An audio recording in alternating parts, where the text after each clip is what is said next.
আসসালামু আলাইকুম শিক্ষার্থীরা, তোমরা যারা 2026 সালে এসএসসি পরীক্ষা দিবা এবং 2025 সালে যারা দশম শ্রেণীতে পড়বা তাদের জন্য এনসিটিবি একটি সংক্ষিপ্ত সিলেবাস প্রণয়ন করেছে। যেহেতু তোমরা নবম শ্রেণীতে নতুন কারিকুলামে পড়াশোনা করেছিলে, দশম শ্রেণীতে তোমরা এক বছর সময় পাচ্ছ পুরাতন কারিকুলামে পড়ার। এই সংক্ষিপ্ত সিলেবাসে তোমাদের দশম শ্রেণীতে পড়ানো হবে। এর ভিত্তিতে 26 সালে তোমরা এসএসসি পরীক্ষা দিবা। আজকের এই ভিডিওতে সেই সিলেবাসটাই তোমাদের সাথে শেয়ার করছি। তোমরা স্ক্রিনে দেখতে পাচ্ছ এই পরীক্ষাটা তোমাদের 100 মার্কের অনুষ্ঠিত হবে। এখানে দেখো, ভালোভাবে খেয়াল করো, এই জায়গায় দেখো তত্ত্বীয় নম্বর দেয়া আছে 75, লিখিত অংশ হচ্ছে 50, বহু নির্বাচনী অংশ হচ্ছে 25। তার মানে এমসিকিউ হবে 25 নম্বরের, তোমাদের প্রশ্ন লিখতে হবে 50 নম্বরের, আর ব্যবহারিক নম্বর হচ্ছে 25। দেখো এখানে তোমাদের 1 নম্বর অধ্যায়, প্রথম অধ্যায়টা দেয়া হয়েছে সংক্ষিপ্ত সিলেবাসে, ভৌত রাশি ও তাদের পরিমাপ। এখান থেকে তেমন প্রশ্ন হয় না, শুধুমাত্র এমসিকিউ এর জন্য গুরুত্বপূর্ণ, সৃজনশীলের জন্য গুরুত্বপূর্ণ নয়। এখানে দেখো কী কী পড়তে হবে: পদার্থবিজ্ঞান, পদার্থবিজ্ঞানের পরিসর, পদার্থবিজ্ঞানের ক্রম বিকাশ, আদি পর্ব, বিজ্ঞানের উত্থান পর্ব, আধুনিক পদার্থবিজ্ঞানের সূচনা, সাম্প্রতিক পদার্থবিজ্ঞান, জগদীশচন্দ্র বসুর অবদান, পদার্থবিজ্ঞানের উদ্দেশ্য, প্রকৃতির রহস্য উদ্ঘাটন, প্রকৃতির নিয়মগুলো জানা, প্রকৃতির নিয়ম ব্যবহার করে প্রযুক্তির বিকাশ। এরপরে পড়তে হবে ভৌত রাশি এবং তাদের পরিমাপ, পরিমাপের একক, উপসর্গ বা গণিতক, মাত্রা, বৈজ্ঞানিক প্রতীক ও সংকেত, পরিমাপের যন্ত্রপাতি, স্কেল বা রুলার। এখানে ব্যবহারিক একটা বিষয়বস্তু দেওয়া হয়েছে। দেখো, স্লাইড ক্যালিপাস দিয়ে কোনো কিছুর দৈর্ঘ্য, প্রস্থ আর উচ্চতা মেপে তার আয়তন বের করা। এই ব্যবহারিক কাজটা দিয়েছে, এটা তোমাদের অবশ্যই করতে হবে এবং তোমাদের প্র্যাকটিক্যাল পরীক্ষায় এই ধরনের ব্যবহারিকগুলো আসে। ওই যে শুরুতে বললাম তোমাদের ব্যবহারিক 25, এই জন্য তোমাদের এই ব্যবহারিকগুলো করতে হবে। এরপরে দ্বিতীয় অধ্যায় দেখো, দ্বিতীয় অধ্যায়ের শিরোনাম হচ্ছে গতি, খুবই গুরুত্বপূর্ণ একটা অধ্যায়। এখানে তোমাদের পড়তে হবে স্থিতি ও গতি, বিভিন্ন প্রকার গতি, স্কেলার ও ভেক্টর রাশি, দূরত্ব, সরণ, দ্রুতি, বেগ, ত্বরণ, গতির সমীকরণ। এই টপিকগুলো পড়তে হবে। এর সাথে এখানে একটা ব্যবহারিক দিয়েছে যে ঢালু তলের উপর গড়াতে থাকা বস্তুর গড় দ্রুতি বের করো, আর হচ্ছে পরন্ত বস্তুর সূত্র, এটাও কিন্তু তোমাদের পড়তে হবে। এরপরে তৃতীয় অধ্যায়, এর শিরোনাম হচ্ছে বল। দেখো এখানে পড়তে হবে জড়তা এবং বলের ধারণা, নিউটনের প্রথম গতিসূত্র। এরপরে জড়তা পড়তে হবে, বল পড়তে হবে, মৌলিক বলের প্রকৃতি পড়তে হবে, মহাকর্ষ বল পড়তে হবে, তড়িৎচুম্বক বা বিদ্যুৎ চুম্বকীয় বল পড়তে হবে, দুর্বল নিউক্লিয় বল, সবল নিউক্লিয় বল পড়তে হবে, বলের সাম্যাবস্থা ও অসাম্যাবস্থা, ভরবেগ, সংঘর্ষ, ভরবেগ এবং শক্তির সংরক্ষণশীলতা, এটা পড়তে হবে।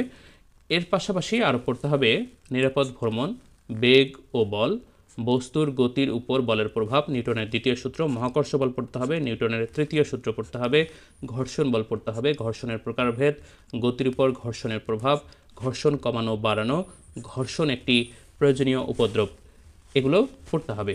এরপরে তোমাদের পড়তে হবে চতুর্থ অধ্যায়, এর শিরোনাম হচ্ছে কাজ, ক্ষমতা ও শক্তি।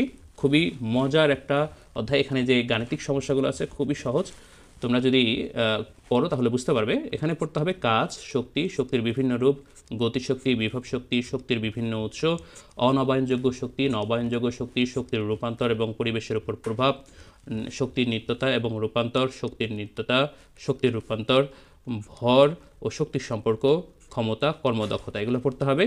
এর সাথে একটা ব্যবহারিক কাজ দিয়েছে, শিক্ষার্থীর শারীরিক ক্ষমতা বের করা, এটা হচ্ছে ব্যবহারিক বিষয়বস্তু। এরপরে সপ্তম অধ্যায়, এই সপ্তম অধ্যায়ের শিরোনাম হচ্ছে তরঙ্গ ও শব্দ। এখানে পড়তে হবে সরল স্পন্দন গতি, তরঙ্গ পড়তে হবে, তরঙ্গের বৈশিষ্ট্য, তরঙ্গের প্রকারভেদ, তরঙ্গ সংশ্লিষ্ট রাশি, শব্দ তরঙ্গ, প্রতিধ্বনি, শব্দের বেগের পার্থক্য, শব্দের ব্যবহার, সুরযুক্ত শব্দ, শব্দের দূষণ, এগুলো পড়তে হবে। এরপরে পড়তে হবে অষ্টম অধ্যায়, এর শিরোনাম হচ্ছে আলোর প্রতিফলন।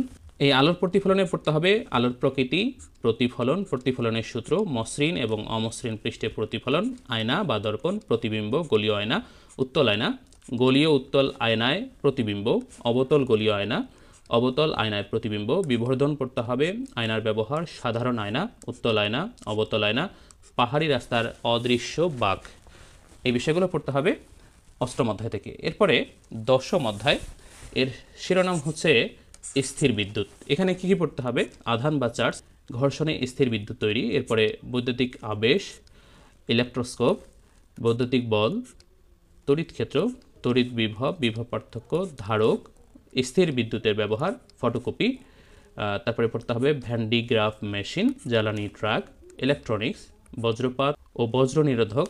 এরপরে পড়তে হবে স্থির বৈদ্যুতিক রং স্প্রে। এগুলো তোমাদের সংক্ষিপ্ত সিলেবাস হিসেবে দিয়েছে এনসিটিভি। এখানে মোট তোমাদের অধ্যায় পড়তে হবে, দেখো দশম অধ্যায় 1টা, অষ্টম অধ্যায় 2টা, সপ্তম অধ্যায় 3টা, চতুর্থ অধ্যায় 4টা, তৃতীয় অধ্যায় 5টা, দ্বিতীয় অধ্যায় 6টা। প্রথম অধ্যায় বললাম যে এটা তেমন গুরুত্বপূর্ণ নয়, 7টা দিয়েছে, তোমাদের 14টা অধ্যায় আছে, এর মধ্যে 7টা দিয়েছে, তার মধ্যে প্রথম অধ্যায় পড়তে হবে না, ওইভাবে পড়তে হবে না, 6টা অধ্যায় পড়লেই হয়ে যাবে। শিক্ষার্থীরা তোমরা একবার চিন্তা করো যে এই 100 নম্বরের পরীক্ষা হবে, তার মধ্যে ব্যবহারিক যদি 25 হয়, এখানে তুমি যদি ব্যবহারিকগুলো ভালোভাবে অ্যাটেন্ড করতে পারো, এখানে তুমি 23-24 অনায়াসে পাবা। তাহলে দেখো তুমি যদি বহু নির্বাচনী অংশটা ভালো করো, এ প্লাস পাওয়া খুবই সহজ পদার্থবিজ্ঞানে। শিক্ষার্থীরা আজকের এই গুরুত্বপূর্ণ ভিডিওটি পর্যন্তই। আশা করছি ভিডিওটি তোমাদের ভালো লেগেছে। যদি ভালো লাগে তাহলে অবশ্যই চ্যানেলটি সাবস্ক্রাইব করবা এবং তোমাদের গণিতের প্রিপারেশন নিতে আমাদের চ্যানেলের ভিডিওগুলো নিয়মিত দেখো এবং আমাদের চ্যানেলের সাথে থাকো। আশা করছি তোমরা উপকৃত হবে এবং 2026 সালের জন্য এই চ্যানেলটি তোমাদের জন্য সহায়ক হবে। প্রিয় শিক্ষার্থী, এই ভিডিওটি অবশ্যই তোমরা তোমাদের বন্ধুদের সাথে শেয়ার করবা যাতে তারাও তোমাদের মতো এই বিষয়ে জানতে পারে। শিক্ষার্থীরা আজকে বিদায় নিচ্ছি, দেখা হবে পরবর্তী ভিডিওতে। আল্লাহ হাফেজ।